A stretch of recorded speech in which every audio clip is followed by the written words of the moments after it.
Hello students, I am Amit Kumar.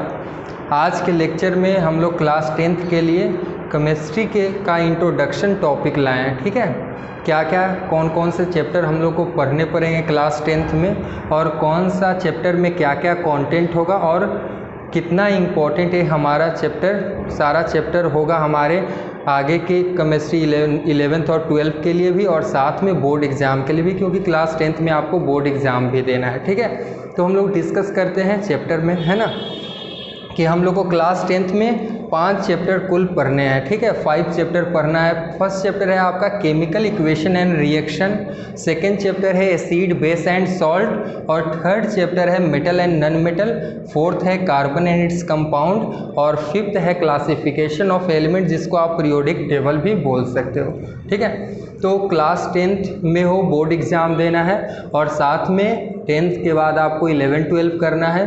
तो ये chapter जितने भी 5 चैप्टर है क्लास 11th और 12th के लिए काफ़ी इम्पोर्टेंट होते हैं। अगर आप IIT JEE का प्रिपरेशन करना चाहते हैं तो 11-12 से लोग तैयारी में लगते हैं, लेकिन आपको 9th से लगना चाहिए। ठीक है, जिसमें 9th तो अब गुजर चुका है आप लोग के लिए, लेकिन क्लास 10th अभी भी बचा हुआ है। ठीक है, 1 साल आपके पास समय है, जिसको आप इस सारे चैप्टर को अच्छे ढंग से प्रिपेयर कर सकते हो, और आगे के कॉम्पिटिटिव एग्ज़ाम के लिए भी आप अपना प्रिपरेशन कर सकते हो इन चैप्टर के थ्रू। ठीक है, तो देखते हैं। फर्स्ट चैप्टर हमारा केमिकल इक्वेशन एंड रिएक्शन है। बहुत इजी आपका ये चैप्टर है ना। समझिए कि ये 5 चैप्टर में सबसे आपका इजी चैप्टर आपका chemical equation and chemical reaction है। ठीक है, इसमें हम लोग को पढ़ना क्या है कि केमिकल रिएक्शन होता कैसे है। ठीक है, केमिकल रिएक्शन अगर होगा तो उसका रिप्रेजेंटेशन क्या होगा, जिसको हम लोग क्या बोलते हैं, केमिकल इक्वेशन बोलते हैं। तो रिएक्शन को लिखना, उसको रिप्रेजेंट करना, टाइप ऑफ रिएक्शन के बारे में स्टडी करेंगे, कितने प्रकार के रिएक्शन होंगे, है ना। कॉम्बिनेशन रिएक्शन होते हैं, डिकम्पोजिशन रिएक्शन होते हैं, डबल डिकम्पोजिशन रिएक्शन होते हैं, ऑक्सीडेशन रिएक्शन होते हैं, स्पॉन्टेनियस रिएक्शन होते हैं। बहुत सारे रिएक्शन के टाइप हैं। ऑक्सीडेशन रिएक्शन होते हैं, कंबशन होते हैं, बहुत सारे रिएक्शन के टाइप आपको इस चैप्टर में पढ़ने होंगे। ठीक है, और रिएक्शन को किस कदर आप रिप्रेजेंट करोगे उसको हम लोग बोलते हैं केमिकल इक्वेशन। तो केमिकल इक्वेशन तो खैर इजी है कि कैसे आप रिएक्शन को रिप्रेजेंट करोगे। मेन हमारा इस चैप्टर में जो टॉपिक होगा वो केमिकल रिएक्शन होगा। केमिकल रिएक्शन क्या होता है, ठीक है। तो ये चैप्टर खैर इजी है आप लोग के लिए। ठीक है, अब देखते हैं सेकेंड चैप्टर हमारा क्या है, acid base and salt. Very very important chapter. Class 11th में भी आप जाओगे तो वहाँ भी आपको एसिड बेस एंड सॉल्ट मिलेगा। आप प्रीवियस क्लासेस में भी पढ़े होगे ना, तो एसिड बेस एंड सॉल्ट का नाम सुने होगे। तो चैप्टर देखते ही लगता है कि सर ये तो ऑलरेडी हम लोग पढ़ चुके हैं। नहीं, इसमें बहुत सारा कॉन्सेप्ट है जो आप 7-8 में भी पढ़े होगे, कुछ आप 10th में पढ़ोगे, कुछ आगे के क्लास में भी पढ़ोगे, 11 और 12 में भी। ठीक है, तो एसिड क्या होता है, बेस क्या होता है, और सॉल्ट क्या होता है। एसिड बेस आपस में रिएक्शन करेंगे तो क्या बनेगा, एसिड का प्रॉपर्टीज़ क्या होगा, बेस का प्रॉपर्टीज़ क्या होगा, और सॉल्ट का प्रॉपर्टीज़ क्या होगा। इन सारे चीज़ों को हम लोग इस चैप्टर में स्टडी करने वाले हैं।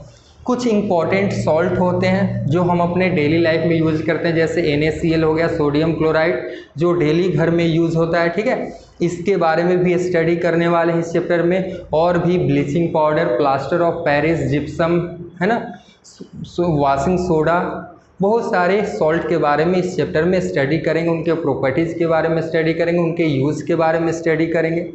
एसिड जो होता है वो भी 2 प्रकार का होता है, ऑर्गेनिक और इनऑर्गेनिक। ऑर्गेनिक एसिड को हम लोग फूड में भी यूज़ करते हैं, खाने में भी उपयोग किया जाता है। इनऑर्गेनिक एसिड को आप लेबोरेटरी या केमिकल इंडस्ट्री में यूज़ करते हो। बेस भी वैसे ही 2 प्रकार के होते हैं, ऑर्गेनिक इनऑर्गेनिक, है ना। कुछ बेस ऐसे होते हैं जो हम अपने फूड में भी इस्तेमाल करते हैं, कुछ बेस होते हैं जो फूड में इस्तेमाल नहीं करते हैं, है ना। तो कुछ इंपॉर्टेंट आपके एसिड बेस के टॉपिक इसमें मिलेंगे, और सॉल्ट के कुछ एग्जाम्पल इस चैप्टर में खास स्टडी करने होंगे स्पेशली। ठीक है, तो ये चैप्टर हमारा बहुत इंपॉर्टेंट है। ठीक है, और थर्ड चैप्टर है आपका metal and non metal. Metal और नन मेटल सुनते ही लगता है कि ये तो सर बिल्कुल जानते हैं मेटल क्या होता है और नन मेटल क्या होता है, क्योंकि प्रीवियस क्लासेस में मेटल और नन मेटल के बारे में काफ़ी डिस्कस कर चुके होंगे आप, ठीक है। लेकिन ये चैप्टर उतना आसान नहीं है, ठीक है। ये भी समझिए कि आपका इम्पॉर्टेंट चैप्टर है और सबसे बड़ा चैप्टर क्लास 10th का मेटल एंड नन मेटल ही है मेरे अकॉर्डिंग, है ना। हो सकता है किसी के अकॉर्डिंग अलग चैप्टर हो, लेकिन मेरे अकॉर्डिंग सबसे अगर बड़ा चैप्टर है क्लास 10th का वो मेटल एंड नन मेटल है और सबसे इम्पॉर्टेंट भी है, सबसे इम्पॉर्टेंट भी है, ठीक है। और मेटल और नन मेटल में सर इतना इम्पॉर्टेंट आप बोल रहे हो तो इसमें है क्या पढ़ना, तो फर्स्ट ऑफ ऑल तो आप पढ़ोगे कि एलिमेंट मेटल, नन मेटल और मेटलॉइड्स में बनते हैं, जिसमें मेटलॉइड्स का यहाँ डिस्कशन नहीं हुआ है, लेकिन आप लोग पढ़ोगे कि एलिमेंट 3 प्रकार के होते हैं, मेटल, नन मेटल और मेटलॉइड्स, और तीनों के एग्जाम्पल और साथ में तीनों के प्रॉपर्टीज और साथ में यूज भी पढ़ना है, ठीक है। और सबसे इम्पॉर्टेंट इस चैप्टर में आपको खास क्या पढ़ना है, केमिकल रिएक्शन, जो आपने फर्स्ट चैप्टर में इसके बारे में हमने कुछ बताया था आपको, ठीक है। जैसे मेटल अगर नन मेटल के साथ रिएक्शन में जाएगा तो क्या रिएक्शन होगा, क्या प्रोडक्ट मिलेगा। अगर मेटल मेटल में रिएक्ट करेगा तो क्या रिएक्शन का प्रोडक्ट होगा, कि रिएक्ट करेगा भी कि नहीं करेगा, ये सब के बारे में डिस्कशन करना है। नन मेटल आपस में अगर रिएक्ट करता है तो कौन सा प्रोडक्ट देगा, है ना, या रिएक्ट करेगा या नहीं रिएक्ट करेगा। मेटल भी बहुत सारे होते हैं, ठीक है, तो कौन से मेटल ज़्यादा रिएक्टिव होंगे, कौन से मेटल कम रिएक्टिव होंगे, तो उनके रिएक्टिविटी के बारे में भी हम लोग चर्चा करेंगे इस टॉपिक में, और नन मेटल का भी रिएक्टिविटी के बारे में आपको बताएंगे, और साथ में इनसे जुड़े हुए सारे केमिकल रिएक्शन को भी आपको इस चैप्टर में हम लोग स्टडी करने वाले हैं, ठीक है। तो ये चैप्टर आपके लिए इम्पोर्टेंट होगा। और फोर्थ चैप्टर है कार्बन एंड इट्स कंपाउंड, ठीक है। मेरा फेवरेट, अगर क्लास 10 का चैप्टर में देखा जाए तो मेरा सबसे फेवरेट चैप्टर है आपका कार्बन एंड इट्स कंपाउंड, क्योंकि ये ऑर्गेनिक केमिस्ट्री से रिलेटेड है, ऑर्गेनिक केमिस्ट्री से। अब बोलोगे सर ऑर्गेनिक केमिस्ट्री क्या होता है ना। ऑर्गेनिक केमिस्ट्री लिविंग थिंग्स के बारे में स्टडी को ही हम लोग क्या बोलते हैं, ऑर्गेनिक केमिस्ट्री, ठीक है, जिसके बारे में आप डिटेल क्लास 11th में जानोगे, है ना। तो याद रखना है carbon its compound is related with organic chemistry, और ऑर्गेनिक केमिस्ट्री क्या होता है इसको आपको क्लास 11-12 में हम डिस्कस करेंगे। लेकिन ये सबसे मोस्ट इम्पॉर्टेंट और फेवरेट और इंटरेस्टिंग चैप्टर है आपका कार्बन एंड इट्स कंपाउंड, ठीक है। अब इस चैप्टर में सिर्फ हम लोग किसके बारे में पढ़ने वाले हैं, कार्बन के बारे में, ठीक है। अब देखो एलिमेंट कितने होते हैं, 117-18 होते हैं, किसी बुक में 119 भी होगा, 119 भी होगा, ठीक है। लेकिन कार्बन एक ऐसा एलिमेंट है जिसपे एक केमिस्ट्री का ब्रांच ही बन गया, जिसका नाम क्या है, ऑर्गेनिक केमिस्ट्री, और क्लास 10th के लिए एक चैप्टर बन गया कार्बन एंड इट्स कंपाउंड। तो समझो कार्बन कितना इम्पोर्टेंट एलिमेंट है हमारे लाइफ में और इम्पॉर्टेंट भी है, ठीक है। तो कार्बन एंड इट्स कंपाउंड में क्या क्या पढ़ने वाले हैं देखते हैं। सबसे पहले तो जानेंगे कि कार्बन एक ऐसा एलिमेंट है जो करोड़ों कंपाउंड बनाता है, करोड़ों कंपाउंड बनाएगा।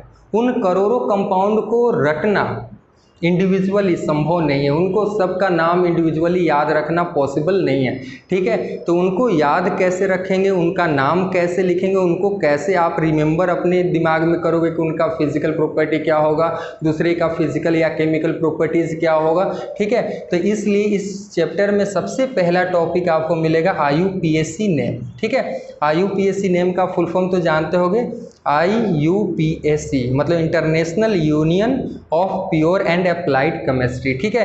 एक केमिस्ट्री का संस्था है जो सारे ऑर्गेनिक कंपाउंड के नेमिंग के लिए कुछ रूल प्रोवाइड करता है। उसी रूल के बेसिस पे जब ऑर्गेनिक कंपाउंड या कार्बन के कंपाउंड का नेमिंग करते हैं उसी को क्या बोलते हैं, IUPAC नोमेनक्लेचर या IUPAC नेमिंग भी सिंपली बोल सकते हो।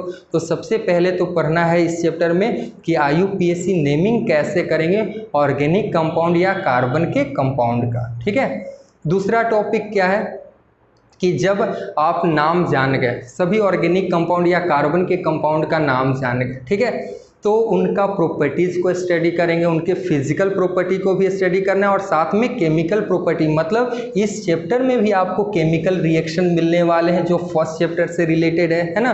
तो रिएक्शन देखो कहाँ कहाँ मिल रहे हैं आपको। केमिकल रिएक्शन जो आपका ये फर्स्ट चैप्टर था वो इससे भी रिलेट करता है, एसिड बेस एंड सॉल्ट से, मेटल और नॉन मेटल से भी रिलेट करता है, कार्बन एंड इट्स कंपाउंड से भी रिलेट करता है। तो फर्स्ट चैप्टर आपका इजी है लेकिन प्योर कॉन्सेप्चुअल है। रिएक्शन क्या होता है, रिएक्शन कैसे आप करवाओगे, रिएक्शन का प्रोडक्ट क्या होगा, ये बहुत ज़रूरी है सभी चैप्टर में, ठीक है। तो कार्बनेट्स कंपाउंड में क्या क्या पढ़ने वाले हैं, कार्बन के बारे में और कार्बन के कंपाउंड्स के बारे में क्या क्या पढ़ोगे। IUPAC naming, first of all उनका नेमिंग लिखना सीखेंगे, साथ में उनके प्रॉपर्टीज़ और रिएक्शन के बारे में स्टडी करेंगे और एट लास्ट इस चैप्टर में सॉप के बारे में पढ़ना है, ठीक है। सॉप आप घर में डेली यूज करते होगे, डिटर्जेंट भी यूज करते होगे, सॉप और डिटर्जेंट के बारे में भी आपको कार्बनेट्स कंपाउंड में हम लोग डिस्कस करने वाले हैं। तो आप लोग तैयार रहिए इस चैप्टर को पढ़ने के लिए फ्यूचर में। और फिफ्थ चैप्टर है आपका क्लासिफिकेशन ऑफ एलिमेंट। जैसे कि अभी कुछ देर पहले हमने डिस्कस किया था कि एलिमेंट्स बहुत सारे होते हैं, है ना। पीरियोडिक टेबल में जितने भी आपको दिया गया है ना, वो सारा एलिमेंट है, करीब करीब 117-18 एलिमेंट है। तो उन्हीं का क्लासिफिकेशन, पीरियोडिक टेबल मतलब कैसे बनाया गया, एलिमेंट को कैसे पीरियोडिक टेबल में क्लासीफाई किया गया, कौन कौन से ऐसे साइंटिस्ट हैं जिन्होंने पीरियोडिक टेबल बनाने का अटेम्प्ट लिया, है ना, और कौन सफल हुए ज़्यादा, कौन थोड़ा कम सफल हुए, है ना, सक्सेस उनको कम मिला। तो इस चैप्टर में हम लोग सीधा पीरियोडिक टेबल के बारे में स्टडी करने वाले हैं कि कौन कौन से साइंटिस्ट पीरियोडिक टेबल बनाने का अटेम्प्ट लिए, कैसे फेल किए और किनका पीरियोडिक टेबल आज के डेट में हम लोग स्टडी करते हैं। और साथ में ये तो हो गया हिस्ट्री, है ना, ये तो हो गया हिस्ट्री कि कौन से साइंटिस्ट ने पीरियोडिक टेबल बनाने का अटेम्प्ट लिया या किसको सक्सेस मिला, किसको सक्सेस नहीं मिला। लेकिन मोस्ट इम्पॉर्टेंट इस चैप्टर का कॉन्टेक्ट है पीरियोडिक ट्रेंड्स। मतलब पीरियोडिक टेबल अगर आपको मिल जाए तो पीरियोडिक टेबल को कैसे आप स्टडी करोगे, है ना, कि सारे एलिमेंट का तो अरेंजमेंट किया गया है लेकिन वो तो अरेंजमेंट का रीज़न तो आपको नहीं मालूम। तो वो रीज़न हम लोग तो इसी चैप्टर में पढ़ने वाले हैं जिसका टॉपिक नेम होगा पीरियोडिक ट्रेंड्स, है ना। उसमें हम लोग एटॉमिक साइज का ट्रेंड देखेंगे, इलेक्ट्रोनेगेटिविटी का ट्रेंड्स देखेंगे, इलेक्ट्रो पॉजिटिव का ट्रेंड्स देखेंगे, मेटेलिक प्रॉपर्टी का ट्रेंड्स देखेंगे, नॉन मेटेलिक प्रॉपर्टी का ट्रेंड्स देखेंगे। तो इन सारे टॉपिक को हम लोग क्लासिफिकेशन ऑफ एलिमेंट या पीरियोडिक टेबल में स्टडी करने वाले हैं। और पीरियोडिक टेबल इंपॉर्टेंट होता है इनऑर्गेनिक केमिस्ट्री के लिए, अभी फिर से डिस्कस, और इनऑर्गेनिक केमिस्ट्री, है ना। अभी हमने ऑर्गेनिक केमिस्ट्री के बारे में डिस्कस किया था, ये भी इनऑर्गेनिक केमिस्ट्री का ही एक ब्रांच है जिसको आप 11 और 12 में डिस्कस करोगे। लेकिन याद रखना है कि ये इनऑर्गेनिक केमिस्ट्री के लिए सबसे इम्पॉर्टेंट चैप्टर है। जब तक आपको पीरियोडिक टेबल पढ़ना या देखना नहीं आएगा तब तक आपका इनऑर्गेनिक केमिस्ट्री क्लास 11 और 12 में अच्छा नहीं हो पाएगा। तो इसलिए पीरियोडिक टेबल आपको क्लास 10th में अच्छे से पढ़ना है और इसको 11 और 12 को ध्यान में रखते हुए पढ़ना है। इससे कंपटीशन एग्ज़ाम में भी बहुत सारे क्वेश्चन आते हैं। तो क्लास 10th में आपको क्या क्या केमिस्ट्री में पढ़ना है सारे चीज़ को हमने बताने का कोशिश किया, ठीक है। 5 चैप्टर है, पांचों इंपॉर्टेंट चैप्टर हैं, ठीक है। कुछ आसान होगा, कुछ आपके लिए टफ होगा। टफ कोई चैप्टर होता नहीं है, एक्चुअली वो नया आपके लिए होता है तो लगता है कि वो टफ है ना। लेकिन एक्चुअली सभी आसान टॉपिक हैं और इंटरेस्टिंग है, जो नेक्स्ट वीडियो लेक्चर में हम इन सारे चैप्टर को सीक्वेंस वाइज स्टडी करेंगे। और फर्स्ट चैप्टर हमारा केमिकल इक्वेशन एंड रिएक्शन है, जो नेक्स्ट वीडियो लेक्चर में आप लोग के लिए आएगा, जो जल्द ही आप लोग को मिल जाएगा, ठीक है। Thank you.